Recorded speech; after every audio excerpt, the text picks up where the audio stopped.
gives me great pleasure to welcome Simon Harris. Simon is from ISC Limited, a consultancy service, and Simon himself specializes in the area of client reporting. Very good to have you here, Sir Simon. Thank you very much for having me, Uday. Thank you. So Simon, look, you meet a number of my clients, you meet a lot of people in the asset management industry, you're constantly meeting the asset managers. What are the latest trends that you've seen through all these different companies? I think the latest trends really revolve around the shift away from paper-based reporting more to electronic reporting. And with that come the additional benefits of faster reporting, more accuracy of data, more transparency of data.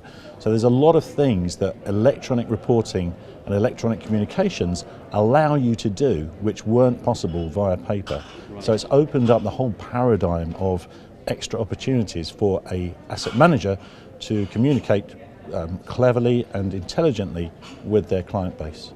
So that's a lot of opportunity, and are you also seeing a sort of similarity in the challenges that they're facing? Oh, absolutely. I think with more transparency of data comes a greater degree, more pressure on the company, the asset manager, to produce accurate, timely data. They need more data governance behind everything. Obviously, when you have an electronic reporting portal, you'll need to have a 24-hour support, 24/7. It's a little bit like internet banking. Mm-hmm. If you're a client of an asset manager, what's the difference between being a client of a bank where you want to go and check your balance at any particular time of the day or any day of the week? So the challenges are different. Whereas you were fairly faceless before, now you have to be far more open. Some people have called it putting a window on the kitchen. Imagine you go into a restaurant, it's behind a wall, you don't know what's going on in the kitchen. When you put that window on the kitchen, suddenly everything becomes clear and you can see so much more about what the organisation is really about. Well, so transparency, it all dovetails into transparency. There's a lot that dovetails into transparency, yes. Right. And so Simon, what do you think, where do you think this is all going? How do you see this landscape evolving over the next 3 or 5 years? Well, I think obviously the more agile technologies that come along will just enable client reporting to be better. I think asset managers need to wake up to the fact that it's no longer just about how well your funds and your client performance is. It's also about how well you service a client.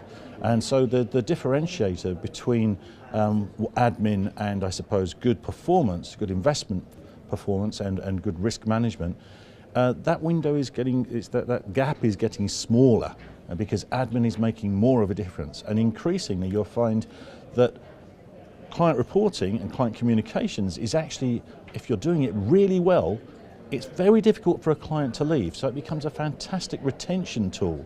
It's a lot more difficult for an asset manager to go out there and win new business than it is to retain existing business. So what a great way to keep your assets under management and stop them from going somewhere else.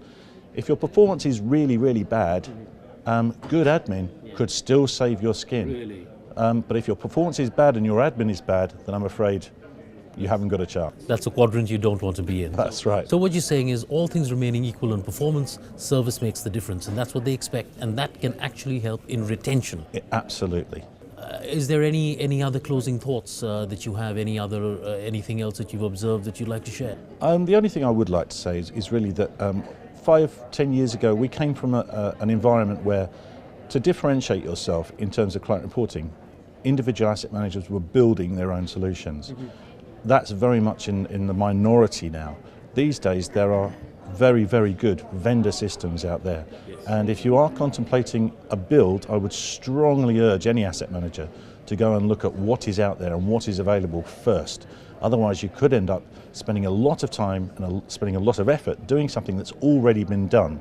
And actually the vendor systems that are there can be completely customized for your own individual use, and they can differentiate you from your competition because of the way that you can white label those reports. So don't go straight down the build route, always have a look at the vendors. All right, and so are you seeing the asset managers using the capabilities that vendors who are providing them, that the entire trading platform already have in reporting, or do you see that they're going out to vendors who specialize in reporting and integrating their work? Well, I think in these modern times, systems can link together so much more easily than they ever could before. Yes. Integration between systems is simple.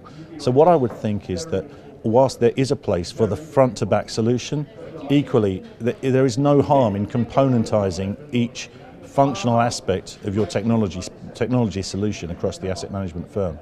All right, very good.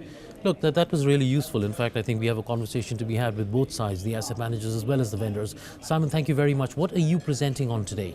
I'm talking about workflow and what the optimal workflow is for client reporting in the production window. Okay, that's an area you specialize in, you know well. I've spoken on it many times. You have indeed. Look, thank you very much. Enjoy TSAM, and thank you for joining us today. Thank you very much, Uday.